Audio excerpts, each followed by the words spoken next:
I've just replaced the spark plugs in this 2000 E430 with the V8 M113 engine, and I'm getting ready to replace these 4 coil packs.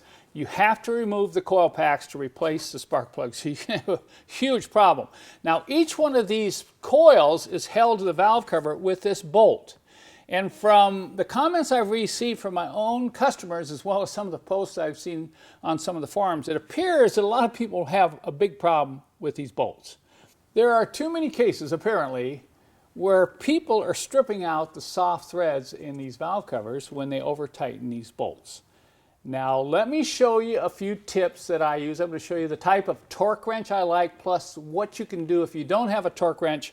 Remember, what you're seeing here is just a small part of the 45-minute long on-demand video I include free of charge with the purchase of one of my M112 or M113 spark plug kits. I don't like to use power tools on these small bolts like this that go into aluminum heads. These are very easy to strip out, very easy to damage. Now we'll go ahead and put the other 2 coil packs on using the same method I just showed you, and then we'll come back and we'll talk about torquing these bolts. People must really over tighten these bolts. Oh no, it's stripped out, what am I going to do? Okay, well, just beware, these aren't very tight. 8 Newton meters, that's hardly anything.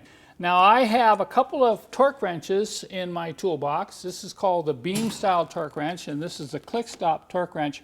I really prefer to use these beam style torque wrenches when you're dealing with really low torque with bolts going into aluminum threads, because there's really no way these are going to get out of calibration.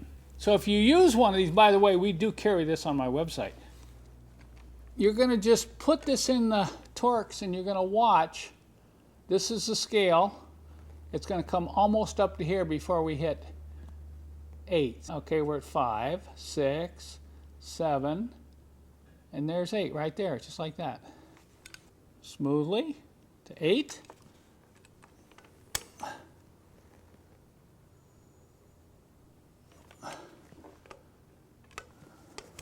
Just like that, you've got these torqued properly, and you can sleep again knowing you're not going to strip the threads out.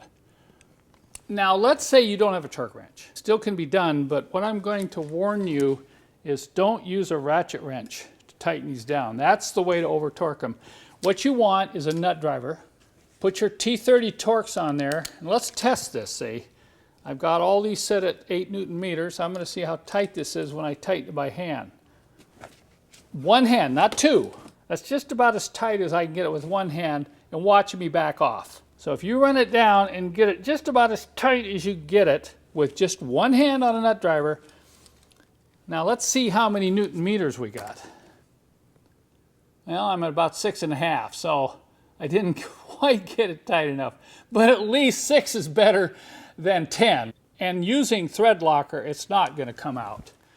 I realize, of course, that on some models, you're not going to be able to get on these coil bolts with a long nut driver. You have to have, a short or stubby nut driver. Let me show you a couple other options. If you have a 1/4 inch universal joint, you can still use a nut driver and get on these bolts and tighten them down like that. You have quite a bit of flexibility, as you can see here, to get on those rear coils. The other thing is, if you have to end up using a ratchet wrench, do not torque out on the end of the wrench. Grab a hold of the head of the wrench and tighten it down that way. That'll prevent over torquing if you cannot get straight on with a nut driver. Of course, if you have a torque wrench, you should be able to get on every coil on every model. So I recommend these type of torque wrenches when dealing with these aluminum engines and small fasteners.